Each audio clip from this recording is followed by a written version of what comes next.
Oi, pessoal. Está começando mais um episódio dessa temporada do Pod Pós, o podcast da Associação Nacional de Pós-Graduandos. E hoje aqui eu estou substituindo a nossa Gabi porque estamos gravando diretamente do Rio de Janeiro. Fizemos questão de vir aqui porque temos duas convidadas que são especialistas no tema que a gente precisa abordar. Hoje vamos tratar sobre ciência é trabalho. Quem produz o conhecimento tem direito a ter direito? E hoje nós estamos aqui com a nossa deputada estadual, Dani Balbi, a Dani, que representa uma luta política muito grande aqui na Assembleia Legislativa do Estado do Rio de Janeiro. E a Dani protocolou, além de ser presidente da Comissão de Trabalho da ALERJ, protocolou dois projetos de leis muito importantes para a pós-graduação, que é o projeto de lei 1941 de 2023, que trata sobre os direitos previdenciários para os pós-graduandos bolsistas da FAPESG, e mais recentemente o projeto 7562 de 2026, que trata justamente pelo direito da 13ª bolsa. Dani, muito obrigada aqui por ter chegado aqui no podcast, ter aceito esse convite. Pode dar um oi para nossa galera. Oi, Vini, querido, eu que agradeço. Queria primeiro parabenizar o espaço, dizer do meu orgulho de estar aqui participando de mais essa empreitada de divulgação do trabalho que a NPG vem desenvolvendo e, obviamente, entender essa ferramenta como uma ferramenta não só de popularização do fazer científico, que passa muito pelo trabalho das pós-graduandas e pós-graduandos, mas de fortalecimento de uma agenda política para esse segmento tão importante para a ciência brasileira. Então, obrigada, Vini, obrigada, Nath. Estamos também aqui, gente, com a Natália Trindade, a Natália que já é conhecida aí pelo Movimento Nacional de Pós-Graduandos, foi diretora da NPG na gestão passada, atualmente atua na APG da UFRJ, é secretária-geral, e também hoje é coordenadora da cátedra do Centro de Estudos Memória e Juventude. Essa entidade aí que é parceira da NPG na elaboração política que vocês já conhecem, do nosso dossiê Newton Sucupira, do nosso dossiê Florestan Fernandes. Seja muito bem-vinda aqui, Natália. Muito obrigada, Vini, mais uma vez pelo convite. Oi, pós-graduando, é sempre um prazer conversar com cada uma de vocês sobre os nossos direitos. E justamente nós iremos tratar aqui sobre uma questão muito fundamental. A nossa luta pelos direitos previdenciários, para além de garantir direitos aos pós-graduandos, tem colocado também uma perspectiva sobre qual é o debate da ciência enquanto trabalho no Brasil, né?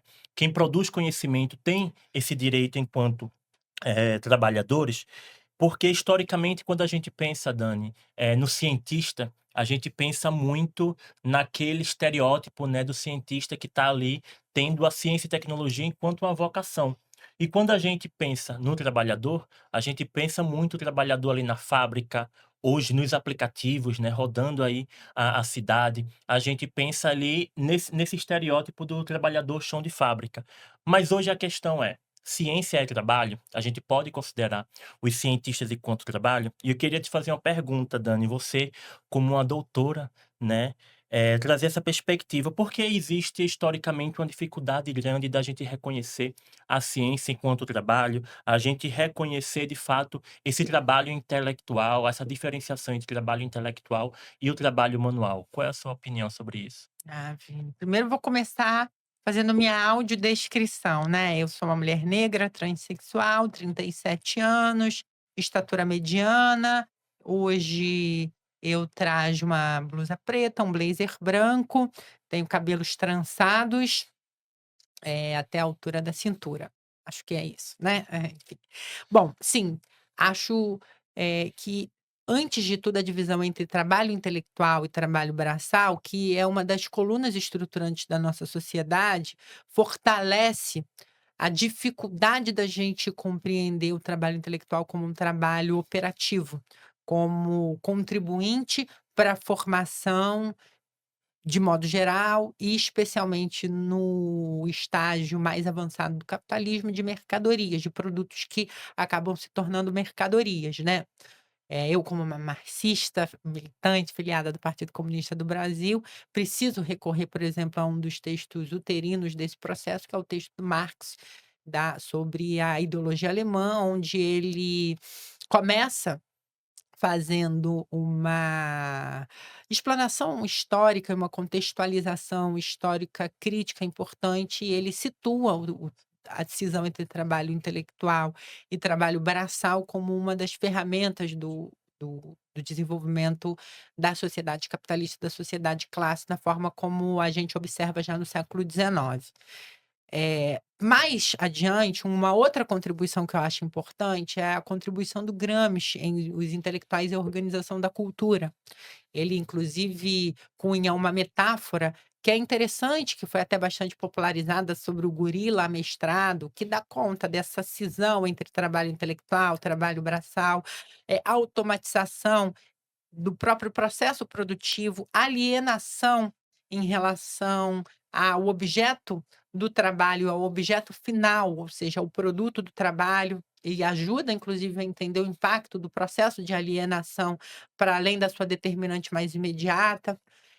Mas eu acho que o Gramsci, para além dessa contribuição, ele dá uma contribuição que, no meu entendimento, é mais importante e mais decisiva, sobre como determinadas funções sociais muito ligadas ao desenvolvimento de trabalho intelectual, baseada nessa cisão entre trabalho intelectual e trabalho braçal, ajudam a sustentar o capitalismo, né. Então existem os intelectuais orgânicos, que são aqueles que, de certa maneira, têm a função de produzir pensamento para sustentar e corroborar a ordem do capital.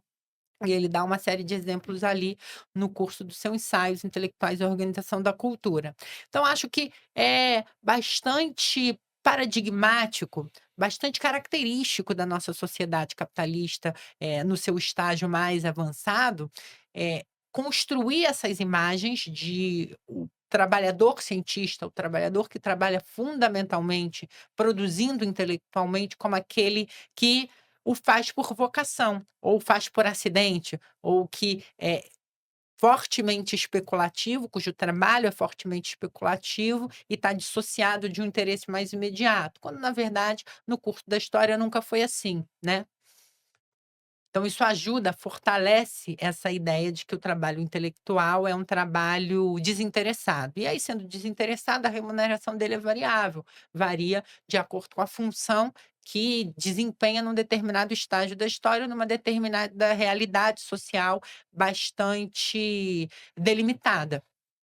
No caso do Brasil, particularmente, as universidades e o desenvolvimento de ciência no Brasil estão diretamente ligados a algumas necessidades para a burguesia. A primeira delas é forjar as filhas e os filhos da burguesia aqui no Brasil, num sopro de nacionalismo ufanista, muito ali na passagem do 19 para o 20, que vai se consolidando com alguns projetos, como a formação capenga da Universidade do Brasil, o fortalecimento da Universidade de Direito, do Recife, e a Universidade de São Paulo, que é até um projeto um pouco mais tardio e relativamente melhor organizado, mas que dá conta ali do processo de acúmulo de, riqueza e de capital industrial de São Paulo na década de 30. Esses intelectuais, esses trabalhadores da ciência, todos eles são filhos, ou a sua grande maioria, a grande maioria do corpo social desses intelectuais orgânicos do capital que estão nas universidades, são filhos da burguesia. Então, a sua razão de remuneração, ela é variável de acordo com a sua posição de classe, de origem de classe, e com a sua capacidade de intervir na própria estrutura da universidade, né.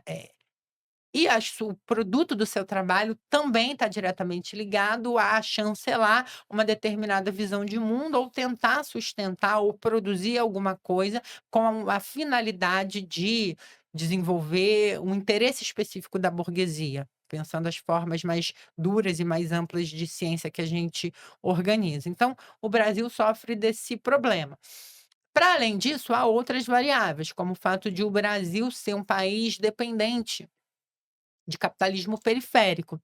E isso impede o nosso processo de desenvolvimento científico, ainda que dentro dos limites da soberania do Estado capitalista.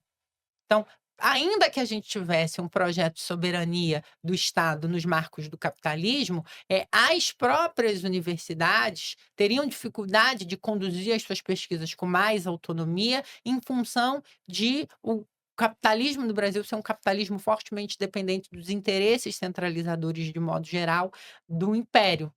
E o império determina quais são os países que vão cumprir a função de produzir ciência e tecnologia, né. Então, acho que por todas essas questões, a gente tem dificuldade de pensar os cientistas como, aí sim, no Brasil, pensando a nossa situação mais imediata, do presente, integrados no processo produtivo mais amplo, por conta de, incipiência em relação aos centros de ciência e tecnologia, a sua dependência das universidades, o que não é uma particularidade do Brasil, mas falta translação, falta etapa de translação.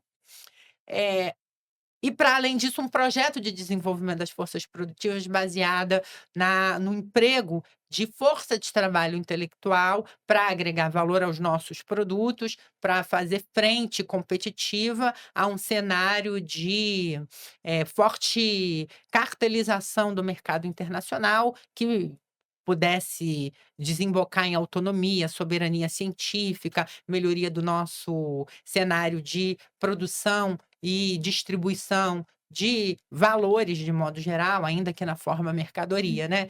Então, essa relação sempre dialética, sempre problemática, que articula, de um lado, o papel e a função dos intelectuais produtores de cultura, cientistas, produtores de ciência, de modo geral, a natureza, às vezes, muito imediata da formação dos centros de fazer científico e tecnológico no Brasil, muito ligados à universidade, e a força de compressão que exerce o cenário internacional, o capitalismo internacional, frente às necessidades ou aos impulsos de emancipação e autonomia dos nossos centros de ciência, tecnologia e inovação. Então, a agenda mais geral dos cientistas, dos fazedores de cientistas, fica subsumida nesse processo. Não, é uma verdadeira aula, né, que a gente está tendo aqui sobre esse debate, de fato, de como é que a gente enxerga o trabalho, né. E eu acho que esse processo histórico que você traz, Dani, explica muita coisa a partir também do processo que a gente conseguiu democratizar a universidade brasileira, né. Então, os filhos dos trabalhadores entram na pós-graduação e a gente aí tem uma outra dinâmica, né, tem um perfil socioeconômico diferente do que a gente tinha aí no século XIX e no século XX. Mas, Dani, você tocou uma palavra aqui que me pegou muito, que foi esse processo de alienação, né. E eu queria justamente aqui perguntar a Nath, porque esse processo de alienação faz com que a sociedade não enxergue os cientistas enquanto trabalhadores, mas faz também com que o próprio pós-graduando não se sinta, né, trabalhador. Então, quantos pós-graduandos que estão agora nos escutando, nos assistindo, já foi pego naquela situação que alguém pergunta: "O que é que você faz da vida?" E a pessoa faz: "Eu faço doutorado". E a pessoa reitera: "Sim, mas o que é que você faz da vida? Em que você trabalha?" E esse momento, essa pergunta que parece simples, traz uma contradição muito grande do nosso processo, histórico no Brasil, né. E aí eu queria te fazer uma pergunta, Nath: como é que os dossiês do Florestan Fernandes e o Newton Sucupira, traz essa perspectiva do pós-graduando ser um ator fundamental nessa produção do país, nessa produção do conhecimento? Bem, então, primeiro me audiodescrever, eu sou uma mulher negra de pele clara, tenho meu cabelo crespo cacheado na altura dos ombros, eu tô com um blazer azul marinho e uma camisa também azul marinho, do lado esquerdo aqui na altura do meu coração tem a logo do CMJ, que é o Centro de Estudos de Memória de Juventude, aonde eu coordeno a cátedra que o Vinícius falou aqui, a cátedra, CMJ, Cátedra Educação, Trabalho e Juventude, que foi justamente nesse lugar a organizadora desses 2 dossiês, que eu considero um primor, assim, e que a gente ainda tem que desenvolver mais e trabalhar ainda mais com eles, porque é pós-graduando e jovens doutores e doutoras trabalhando, refletindo a sua própria realidade. E aí, dialogando com isso que a Dani trouxe aqui, dessa reflexão histórica, acho que a gente vive uma ruptura, importante nesse processo, que a gente se acostumou a observar, que é dos filhos da burguesia ocupando o lugar do fazer pesquisa. Então, eu traria até de outra forma que a Dani apresentou aqui, vou refletir a partir do seguinte: o senso comum assimilou o trabalho manual no nosso país, que tem uma herança escravocrata de 380 anos de escravidão, aonde o trabalho manual ele está vinculado a uma classe. E você tem o trabalho intelectual reservado a uma outra classe. Quando a gente rompe nesse processo de quase 20 anos, porque vejam, né, a gente ainda está nesse processo de democratização da universidade. Não é um processo completo. E você ainda é um movimento, né, de onda, vai e volta. Você ainda tem muita resistência em torno desses filhos da classe trabalhadora dentro da universidade. Quando eles alcançam a pós-graduação, que é esse chão de fábrica da produção da pesquisa, você vai se perguntando em torno dos direitos. Eu costumo dizer o seguinte: os pós-graduandos, eles, disputam a atenção, não é necessariamente com a sua avó. Por exemplo, é o meu caso, quando eu escrevi inclusive o dossiê Newton Sucupira, que está aqui, gente, olha, olhem aqui, foco, fazer um merchan aqui. Entrem no link no site da NPG do CMJ. Eu escrevi a introdução e, eu ali, mesmo sendo pesquisadora, né, coordenadora, eu escrevi do fundo do meu coração. Revivendo cada Natal, cada evento em família que me perguntou exatamente isso: "Mas quando é que você para de estudar? Qual é o momento que você para de estudar?". Mas como a gente tem um processo histórico onde o senso comum, ele assimilou e passou para as pessoas a seguinte visão: estudar não é trabalho, estudante é estudante, trabalhador é trabalhador. Então o trabalho intelectual nunca é visto como um trabalho. Então uma das coisas que a gente trabalha tanto no dossiê Florestan Fernandes quanto o Newton Sucupira é tirar o pós-graduando e os cientistas desse lugar de alienação, falando o seguinte: olha, você é trabalhador também, tem uma série de direitos aqui, mas o estudante, ele também é trabalhador. Então, por quê? Porque o ato de estudar é também um trabalho intelectual. É claro que não é só: peguei um livro, eu estou estudando. Não, tem essa diferença que a Dani trouxe, que o Gramsci traz, entre os tipos de intelectuais. O mundo ideal que a gente gostaria é que todo mundo pudesse viver o seu ócio produtivo, né. O debate agora do fim da escala 6x1, que tem tudo a ver, a gente acha que não, mas tem tudo a ver com o que a gente está falando. Que na verdade o nosso mundo ideal seria até a escala 4x3. Porque você precisa ter tempo para o ócio criativo, para você ler, para você refletir, para você estudar, para você criar. Porque esse é o tempo, inclusive, da pesquisa. E aí, quando a Dani fala bem sobre essa relativização do valor, é porque as pessoas não conseguem entender que você sentar, ler, escrever e voltar a ir para uma reunião com seu orientador conversar, não tem valor. Qual é o valor que se dá? E aí eu acredito que nós precisamos construir esse valor. Por isso que o dossiê Florestan Fernandes existe, é por isso que o dossiê Newton Sucupira existe. Porque é uma iniciativa intelectual de pesquisa, de produção teórica, para que os pós-graduandos, para que os cientistas possam entender e dar a si próprio valor às coisas que já fazem. E aí um exemplo mais próximo que eu posso dar direto, vinculando inclusive essa perspectiva do trabalho intelectual com o direito trabalhista, você tem muita dificuldade que o professor da educação básica que seja, consiga colocar o plano de aula valendo alguma coisa. Então, né, o empregador, no geral, né, o município, do estado, federal, particular, não acredita, ele entende o valor que é o professor em sala de aula, com as crianças dando aquela aula. Mas não se consegue dar valor ao trabalho intelectual de preparo de um plano de aula. Então, o problema não está só com o pós-graduando alienado, gente, frise, a gente está usando o conceito de alienação, a gente não está xingando ninguém. Não considerem, né, a partir da premissa do senso comum. Não é, a alienação, ela não é algo que perpassa só o pós-graduando e o campo da ciência. É o campo da educação como um todo, porque tem alguém ganhando com essa alienação, porque não se paga corretamente todo o trabalho intelectual que é feito por nenhuma das profissões que dependem do trabalho intelectual para existir.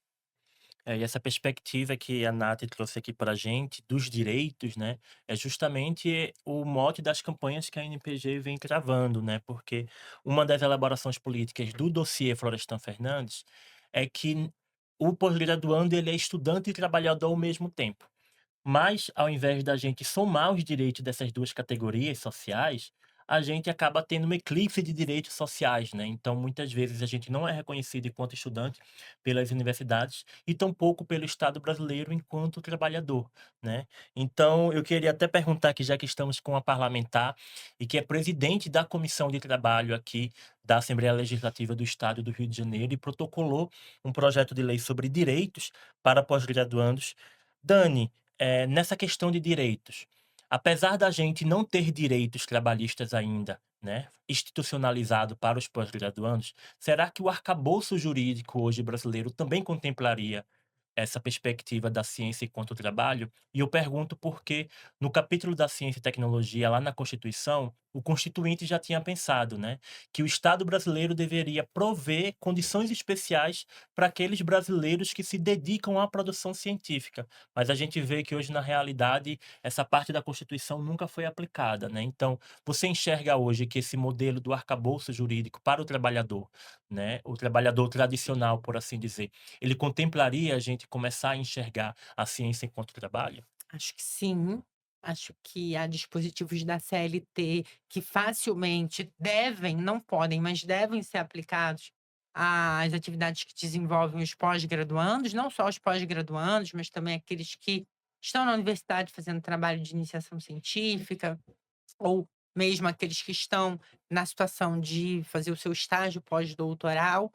Eh, e a gente precisa de vontade política para isso, né, e vontade política é mais até do que iniciativa, é também compreender a centralidade da agenda, o quão o trabalho que a gente desenvolve é estratégico para o desenvolvimento mais amplo do país, ou no caso do Rio de Janeiro, do próprio estado do Rio, 2 estados. E a gente tem feito movimentos nesse sentido, né, quer dizer, uma série de legislações que já atualizam as disposições, seja da Constituição, da Carta Magna, sejam as disposições da CLT, adaptando a natureza do trabalho híbrido que desenvolve o pós-graduando, né, seja a gente protocolou, por exemplo, o projeto de lei 4626 de 2025, ano passado, que é o que garante férias de 30 dias para os pós-graduandos e as Olha aí, pós-graduandas. gente, mais um projeto de lei, né, então você vê que o mandato da Dani, de fato, está produzindo para que a gente defenda a pós-graduação. A gente também protocolou em 23 de 1941, projeto de lei 1941, que é o que estabelece compensação indenizatória para fins de regularização de pagamento de cota INSS para os pós-graduandos. A gente tem um projeto de lei parecido que a gente apresentou para a própria FAPERJ. Então, há mecanismos que o próprio CNPq, a CAPES, as instituições que, de certa maneira, financiam a pesquisa, né, as pesquisas das E2 pós-graduandos, podem adotar, né, e deveriam adotar já em conformidade com o que preconiza a Constituição e entendendo, portanto, a centralidade do desenvolvimento daquilo que a gente faz nos nossos laboratórios, né, no nosso cotidiano. A gente fala laboratórios, parece que a gente está falando de uma única visão de E ciências, ciências sim. duras. Eu venho da ciência da literatura, né. A gente até tem laboratórios na letras, enfim, laboratórios de linguística importantes e tal, mas o laboratório virou, de certa maneira, uma um hiperônimo para se referir à atividade dos pós-graduandos, né, não deixa de ser uma pesquisa que o laboratório, inclusive, é às vezes a nossa própria casa, o nosso próprio escritório. Então sim, acho que nós já passamos da hora, inclusive, de fazer as adaptações necessárias. E eu queria também fazer aqui uma pergunta para a Nath, pegando muito um discurso que ela, colocou, né. Na sua opinião, inclusive enquanto pesquisadora, né, nós estamos vivendo aí uma educação continuada ou um trabalho permanente? Porque justamente pegando essa perspectiva de que no próprio capitalismo contemporâneo, né, o trabalhador ele nunca vai terminar de se formar, né, porque sempre o sistema vai exigir que a gente esteja ali, né, nos especializando em alguma questão, e também a gente nunca para de trabalhar, né. Então o próprio debate da escala 6x1 aqui é fundamental, né, e é muito importante que você, pós-graduando, possa pressionar seus deputados, né, os federais e os seus senadores para que eles possam aprovar esse projeto de lei, que é fundamental para a gente atualizar o arcabouço jurídico do sistema trabalhista no Brasil. Essa pergunta é ótima. Eu acho que enquanto a gente viver sob a égide do trabalho e exploração, a gente vai precisar fazer essas marcações em torno de férias marcadas, férias remuneradas, porque o capitalismo ele precisa desse trabalho e exploração. E aqui eu estou fazendo um contraponto ao trabalho e ocupação. Essa Explica pra gente o que seria então essa vamos diferença. vamos falar dessa diferença. O trabalho de exploração é o trabalho que está vinculado à alienação, aquele conceitozinho de mais-valia que vai lá fazer aquele circuito simplório, assim, que é o que o patrão pega, bota no bolso, transforma em lucro e você nunca mais vê na sua vida. Isso rola também com o trabalho científico. Então essa alienação que é produzida nessas relações de trabalho do trabalho de exploração é diferente do que a gente fala do trabalho ocupação. E o trabalho ocupação é o que a gente, reflete numa sociedade aquela que eu dei o exemplo do 4x3, que é mais ou menos o seguinte: eu tenho uma ocupação e o trabalho ele é importante para as relações sociais, então eu vou para um espaço, ou mesmo em casa no meu home office, mas eu estou contribuindo para uma transformação de um produto. Então tem uma coisa ali acontecendo que eu estou contribuindo. Eu tenho consciência daquilo, porque eu tenho tempo de pensar sobre aquilo que eu estou fazendo. Não é o que acontece nesse exato momento, para a ampla maioria das pessoas, que é eu acordo 5 horas da manhã com meu olho fechado, escovo o dente de olho fechado, arrumo meu cabelo de olhos fechados, entro num transporte cheio, fico 2 horas dentro dele, entro num lugar, fico ali apertando o parafuso, depois eu volto, passo pela mesma situação, vejo muito pouco meus filhos, vejo muito pouco a pessoa que está comigo, vejo muito pouco minha mãe, meus pais ou qualquer coisa nesse sentido. E você vive nessa dinâmica rezando para chegar na sexta-feira e você falar: "Ah, sextei". Mas o sextou é uma pia cheia de louça, é um monte de roupa para lavar, é casa para faxinar. Então essa lógica do trabalho permanente é porque a sociedade ela vive em torno do trabalho. É claro que a gente pode trazer debates importantes, como o Nego Bispo traz em torno desse conceito de trabalho, de uma ressignificação e de compreender como uma perspectiva contracolonial é importante para fazer o enfrentamento a essa lógica do trabalho e exploração. Mas, eu enquanto também marxista que sou, acredito que o trabalho ele é fundamental para manter o funcionamento da sociedade. O problema não é o trabalho em si, é que o trabalho ele foi expropriado para ser uma exploração permanente. Então, não é que a gente vá defender, quando a gente fala: "O pós-graduando é trabalhador", que a gente quer manter o pós-graduando num trabalho permanente, é que a sociedade já se comporta dessa forma. E a educação continuada, como ela é vista, na minha opinião, inclusive, ela precisa ser defendida, porque são os dados que apresentam, né. Quanto mais a pessoa estuda, quanto ela mais se capacita, maior as suas chances de estabilidade num posto de trabalho e maior a sua remuneração. Isso a gente vai encontrar no Newton Sucupira, inclusive. Quando os países entram em crise, doutores mantêm seus empregos. Eles não perdem seus empregos. Mestres não perdem seus empregos. E eles mantêm, inclusive, uma crescente nos postos de trabalho, de acesso aos postos de trabalho.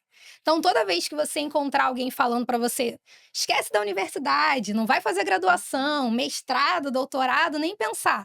Bota na mão na cabeça, pensa que tem um espaço ali, claro que não é óbvio, né, você não nesse exato momento, inclusive, você não sai do mestrado e do doutorado com alguém te oferecendo um posto de trabalho. Isso é inclusive um problema que a gente precisa conversar sobre ele, que é a absorção de mestres e doutores no nosso país. Mas os dados mostram que existe uma tendência de você estar melhor colocado no mercado de trabalho em torno disso. Então a educação continuada, mesmo que seja um curso técnico, uma capacitação, ela é muito importante para você se manter bem posicionado no mercado de trabalho.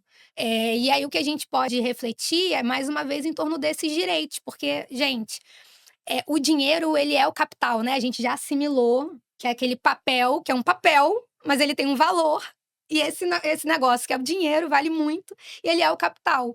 Mas tem uma coisa que a gente conversa pouco e é o meu tema da tese de doutorado, que é o tempo. O tempo é um capital, ele é um capital imaterial, mas ele é muito importante para tudo que a gente está falando aqui. Porque quanto mais tempo, e mais tempo valorizado, ou seja, colocando valor, pagando você tem para estudar, você ganha mais. Então, o estudo continuado não é um problema. Você ser considerado estudante não deveria ser um problema. O problema é que a sociedade precisa que você não estude. A sociedade precisa que você não se forme. E aí isso está marcado por classe, por raça, por gênero, que são outras coisas que eu acho que também a gente pode conversar aqui, que aí a gente só vai falando e não para mais. Eu acho que a gente vai precisar talvez fazer uma temporada só sobre essa temática, porque são muitas vertentes, são muitas nuances que a gente precisa colocar. Inclusive, queria aqui fazer uma pergunta para as duas, que talvez aí a gente falou um pouco sobre reconhecer esse trabalho, a gente falou um pouco aqui sobre essa perspectiva de direitos, mas a Nath até tocou aqui nessa questão, né, do valor, do dinheiro, né? Então, como a gente tem essa dificuldade de enxergar a ciência enquanto trabalho, esse produto que a ciência gere, né? Qual é o valor desse produto e quem é que fica com esse valor? E eu dou um exemplo aqui. Então, a nossa produção do conhecimento, por exemplo, pode gerar vacinas, pode gerar patentes para algumas empresas, pode gerar políticas públicas, Hum. mas quem se apropria desse valor? Quem é que vai comandar ali o destino desse conhecimento? O que é que vocês acham sobre isso? Não, eu acho que não é uma pergunta simples. Simples, não. É uma pergunta de 1 bilhão. Sim. Eu tendo a crer que a gente só vai conseguir uma distribuição plena, igualitária, equânime e justa, que combata as assimetrias históricas a partir das quais estão assentes as estruturas desiguais que o capitalismo engendra e que repõe, quando a gente tiver um processo acentuado de reformas contundentes ou um processo revolucionário que subverta no cerne a estrutura desigual que produz, promove e sustenta o capitalismo. Mas agora, por exemplo, para tentar sair do universo da abstração e materializar um pouco mais. A gente na faculdade de letras, inclusive para introduzir um exemplo mais ligado ao fazer científico na área das ciências humanas e das artes, né. A gente produz teses e dissertações que mudam paradigmas em relação à perspectiva de determinados autores. A gente conduz, por exemplo, crítica genética, que cataloga, determinadas obras ou que, diante dos manuscritos de determinado autor, pode apresentar ao público contribuições originais, enfim, tem diversas formas de fazer pesquisa em ciência da literatura, mas uma delas é a crítica genética, que é a organização dos manuscritos dos autores, dos primeiros tratamentos de determinada obra e de produção de informações relevantes sobre uma crítica literária, além, obviamente, desse exercício mais fino de crítica literária em relação à exegese mesmo do texto, à intimidade do texto, à capacidade de abstração, de ler com facilidade ironias, metáforas, metonímias. Isso parece pouco, mas é importantíssimo para a leitura crítica da sociedade, não só como ferramenta para poder se apropriar de um material rico, humano, profundo, com alto valor agregado, que é a literatura, mas especialmente para poder ler o mundo com mais camadas. Quem se apropria disso? São as escolas de elite. As escolas de elite que, em geral, absorvem professores com alto nível de formação, mestrado, pós-doutorado, que são aqueles que têm acesso mais facilitado aos repositórios das bancas, dos trabalhos desenvolvidos no curso do mestrado, doutorado, que podem, apresentar isso para os seus alunos em formação no ensino básico, que tem mais tempo para matérias como literatura, filosofia, sociologia. Então, os filhos da elite saem melhor formados nesse processo. Então, o exemplo que a Nath coloca, a dificuldade que algumas administradoras, que algumas secretarias estaduais e municipais de educação têm de entender a importância do tempo de planejamento dessas aulas está diretamente ligado ao caráter neoliberal de administração da educação, por exemplo, por esses estados. Infelizmente, hoje, que se a gente não tem projeto político de enfrentamento às desigualdades, quem se apropria é a burguesia ou a classe dominante interessada e com mais acesso facilitado ao resultado desse trabalho, né? Pensando as ciências duras, aquelas que, em geral, têm mais intensidade, portanto, são mais intensivas em emprego de força de trabalho, né, e desempenho intelectual para a solução tecnológica, a gente tem alguns problemas, né? O primeiro deles é que a gente, inclusive, não fomenta a construção e estruturação de grandes indústrias, de parques industriais que absorvem tecnologia e tecnologia produto dessa cadeia de fazer científico e tecnológico como contraponto a mecanismos e cenários, por exemplo, como vivencia o Estado do Rio de Janeiro, de reprimarização da economia. Então, talvez, se a gente tivesse um programa político de enfrentamento dos interesses do capital internacional, a gente conseguiria absorver os doutores, os mestres, para construir e desenvolver a nossa cadeia produtiva da saúde aqui no estado do Rio de Janeiro, que produz farmoquímicos, que provê insumos para o Sistema Único de Saúde, com encomendas tecnológicas, para que a gente pudesse criar um sistema onde a ciência e a tecnologia são motores de desenvolvimento e que têm impacto direto no trabalho, né? Infelizmente, hoje a gente vivencia um cenário de fuga de cérebros ou de captura de cérebros para nossos doutores, mestres, que são, inclusive, reconhecidamente dos melhores formados no mundo, vão para desenvolver, dar continuidade às suas pesquisas em outras universidades, produzindo ou contribuindo para a produção de tecnologia para entregar valor agregado para grandes indústrias farmoquímicas, já que a gente não tem um complexo industrial, uma cadeia produtiva, um projeto político de sustentação, por exemplo, para saúde e hidratação do Sistema Único de Saúde no Rio de Janeiro. Então, é essa triangulação que é preocupante. Precisa de projeto político para distribuir os valores produzidos pela ciência para a classe trabalhadora e para as e os cientistas, de modo geral. Vai padece a toda a sociedade. Quero aproveitar, eu vou soltar um spoiler, mas é para todo mundo ficar animado com o que a gente está fazendo aí, que vai sair um volume 2 do Newton Sucupira. Que Então essa eu já vou maravilha! contar. Nem Vinícius vai me matar aqui agora, mas eu já tô comprometendo, porque vai sair, entendeu? Porque é um jeito, a forma que eu tenho de comprometer ele, a gestão inteira da NPG, que vai sair, anunciar, criar gente. expectativa.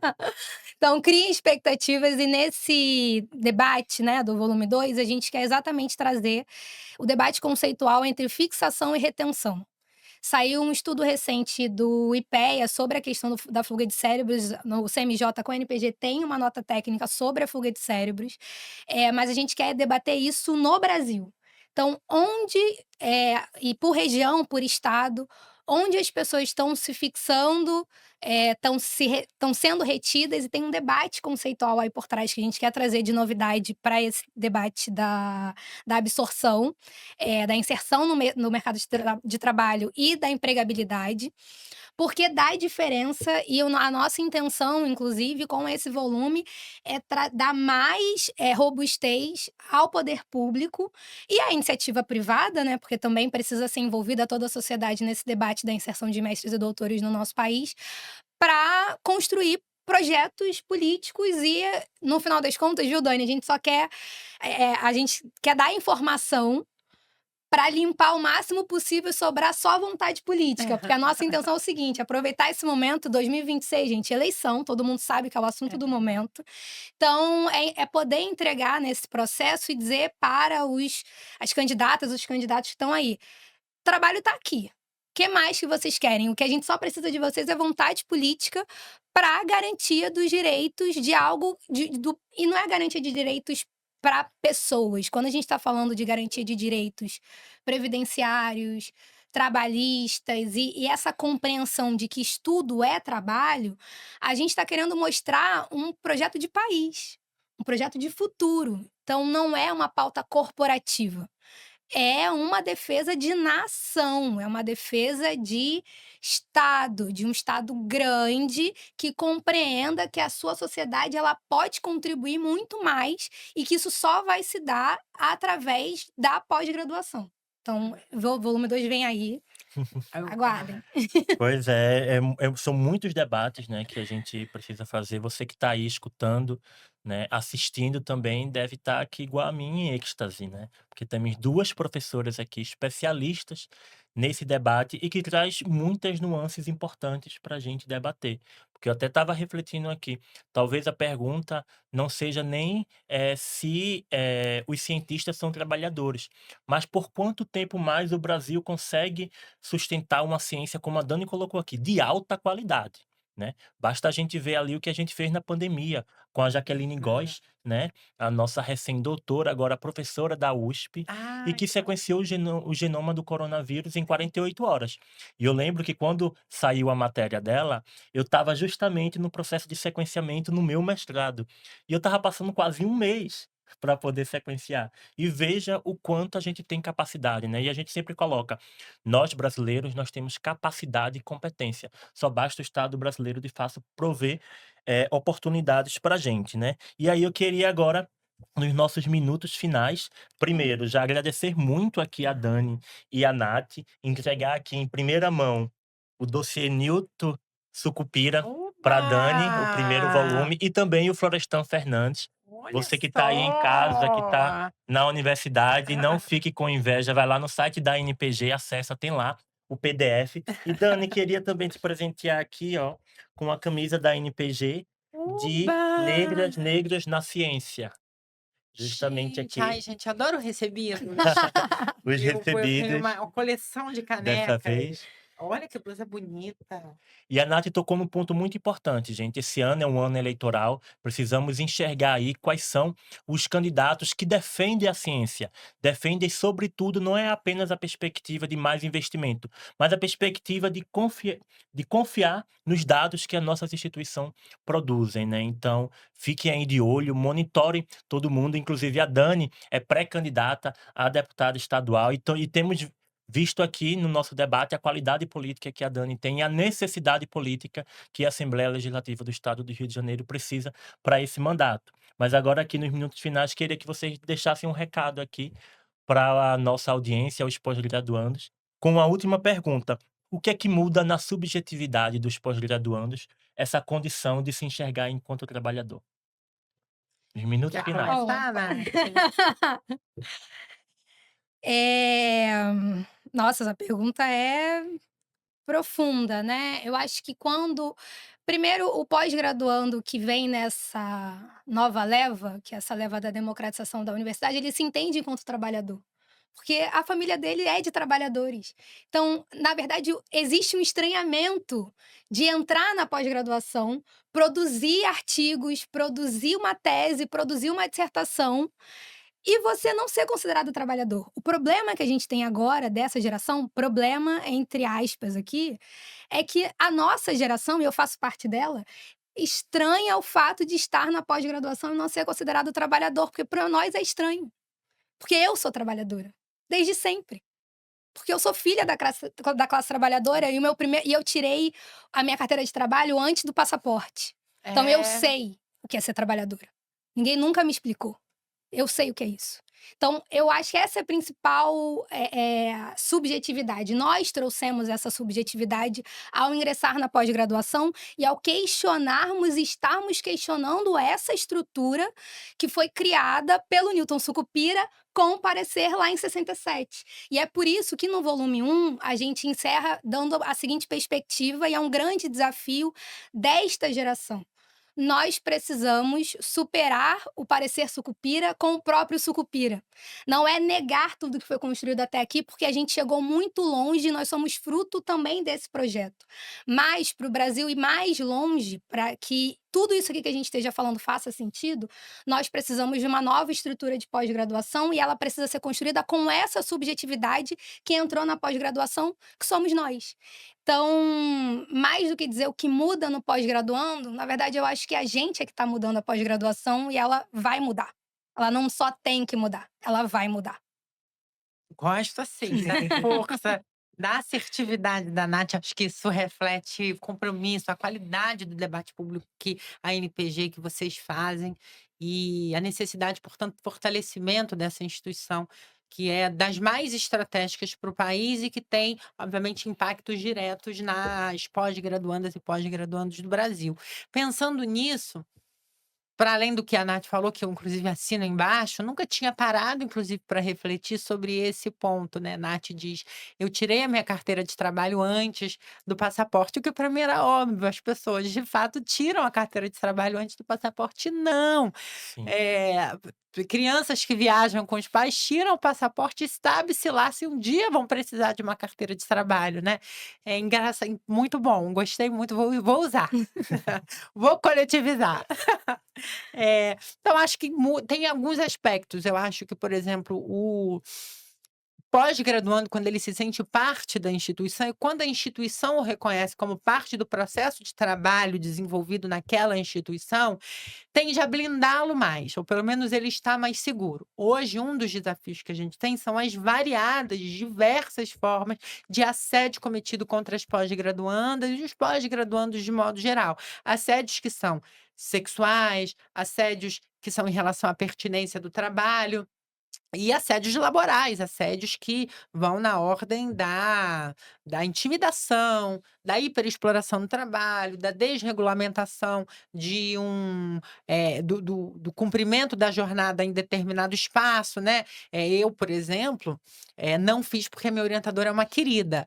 Ela gosta muito de dar aula, mas eu convivi com muitos colegas que, durante a pós-graduação, davam muitas aulas não só para os orientadores, mas para o departamento. Então, atuavam como professores substitutos, dando conta de, às vezes, 20, mais até, horas-aula praticadas na semana, o que inviabiliza a continuidade da sua pesquisa. Isso é uma forma de assédio, de desvirtuamento da natureza do trabalho que o pós-graduando está desenvolvendo. E acho que entendê-lo como trabalhador o protege desse tipo de assédio, regulamenta a contribuição que ele dá para aquela instituição, especifica, identifica o tipo de trabalho que ele está desenvolvendo e qual é a contribuição que ele vai desenvolver ao final daquele processo, né? Dentre outras questões, mas eu acho que talvez entregue subjetivamente para o pós-graduando mais tranquilidade em relação ao trabalho que ele desenvolve. Gente, eu tô até com pena, mas a gente tá Ah. chegando aqui ao final do nosso episódio. Quem sabe a gente não faz aí uma temporada só com esses debates, né, sobre ciência e trabalho. Então você que gostou aí, já compartilhe aí com teus colegas de laboratório, com teus colegas de turma, teus colegas de grupo de pesquisa, para todo mundo escutar aqui o que foi essa aula aqui enquanto ciência e trabalho. E também vai lá nas redes sociais da NPG e coloca teus comentários para saber qual vai ser o próximo tema. O que é que vocês querem que a NPG debata aqui? E eu tenho 2 recados também para a gente já finalizar. Um primeiro, todo mundo mobilizado agora essa semana termina o processo eleitoral para o congresso da NPG, nosso congresso que vai ser realizado de 6 a 9 de agosto, lá em Vitória, no Espírito Santo. A Dani já está convidadíssima para estar lá no nosso congresso. E também um segundo, eh, confeccione a sua carteira de estudante, né, o documento nacional de estudante, que é muito importante, porque para além de garantir o direito à meia entrada, você garante também o financiamento do movimento nacional de pós-graduandos, para que a gente possa aí colocar na luta os direitos previdenciários, reajuste das bolsas, bolsas para geral, e essa luta aí que a gente tem de fazer com que a ciência possa ser reconhecida enquanto trabalho.